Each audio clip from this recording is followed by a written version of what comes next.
আসসালামু আলাইকুম হ্যারি শিক্ষার্থীরা, তোমরা সবাই কেমন আছো? এই পর্বে আলোচনা করব ক্লাস 4 ইংলিশ বইয়ের পেজ নাম্বার 54। পেজ নাম্বার 54 এখানে আছে দেখো ইউনিট 12। ইউনিট মানে অধ্যায়, 12 মানে 12, অধ্যায় 12। এখানে আছে দেখো 3.1 ল্যাঙ্গুয়েজ ফোকাস, ভাষাগত আলোকপাত, ফর্মস অফ রিকোয়েস্ট। আমরা আজকে আলোচনা করব ফর্মস অফ রিকোয়েস্ট। তাহলে চলো শিক্ষার্থীরা আমরা এগুলো অর্থসহ পড়ব। ল্যাঙ্গুয়েজ ফোকাস, ভাষাগত আলোকপাত, ফর্মস অফ রিকোয়েস্ট, অনুরোধের ধরন। when we meet someone, যখন আমরা কারোর সাথে দেখা করি, এবং become friends, এবং বন্ধু হই, we use different language expressions, তখন আমরা বিভিন্ন ভাষা প্রকাশের অভিব্যক্তি ব্যবহার করি। দিস আর সেগুলো কি কি ব্যবহার করি? প্রথমে গ্রিটিং অর্থাৎ অভিবাদন জানানোর জন্য আমরা ব্যবহার করি হাই হ্যালো।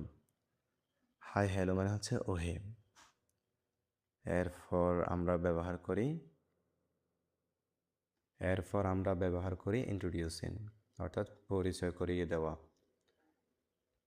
এখানে দেখো দিস ইজ ফ্রেন্ডস নেম, আমরা এখানে নাম লিখতে পারি।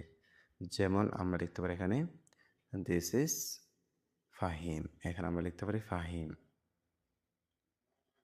এ হয় ফাহিম, ফ্রেন্ডসের নামে আমরা এখানে ফাহিম লিখতে পারি। তোমরা তোমাদের বন্ধুর নাম লিখে নেবে শিক্ষার্থীরা। I'd like you to meet friends name, এখানে বন্ধুর নাম লিখতে পারি, অর্থাৎ একইভাবে ফাহিমের নাম লিখতে পারি। আমি চাই তুমি ফাহিমের সাথে দেখা করো। My name is your name, অর্থাৎ এখানে তোমাদের নাম লিখতে হবে, অর্থাৎ যে পড়বে তার নাম লিখতে হবে। যেমন এখানে লিখলাম হাকিম, মাই নেম ইজ হাকিম, আমার নাম হয় হাকিম। এরপর এখানে আছে দেখো getting to know each other, একে অপরকে জানা, অর্থাৎ একে অপরের সম্পর্কে জানা। এখানে আছে দেখো ওয়ার আর ইউ ফ্রম, তুমি কোথা থেকে এসেছো, এ প্রশ্ন করতে পারি আমরা। এরপর বলতে পারি do you have any siblings, তোমার কি কোনো ভাই বোন আছে। এরপর বলতে পারি আমরা what's your favourite movie, food subject, তোমার প্রিয় চলচ্চিত্র খাবার বিষয় কি। এই প্রশ্নগুলো আমরা করতে পারি শিক্ষার্থীরা পরিচিত হওয়ার জন্য, একে অপরকে জানার জন্য। How do you pass your leisure, তুমি তোমার অবসর সময় কীভাবে কাটাও, আমরা এগুলো লিখতে পারি। মেকিং প্ল্যানস অর্থাৎ পরিকল্পনা করা। এখানে আছে ক্যাটাগরি ধরন, এখানে আছে ইংলিশ অর্থাৎ ইংরেজি বাক্য, এরপর আছে অনুবাদ। আমরা এই শূন্যস্থানগুলো এই গ্যাপগুলো কী করবো, পূরণ করব। প্রথমের বাক্যগুলো হলো আস্কিং অর্থাৎ জিজ্ঞাসা করা। যেমন এখানে আছে দেখো do you want to play football, তুমি কি ফুটবল খেলতে চাও। এগুলো কী করা, প্রশ্ন করা, জিজ্ঞেস করা। Are you free to talk now, তুমি কি এখন কথা বলার জন্য ফ্রি আছো, প্রস্তুত আছো।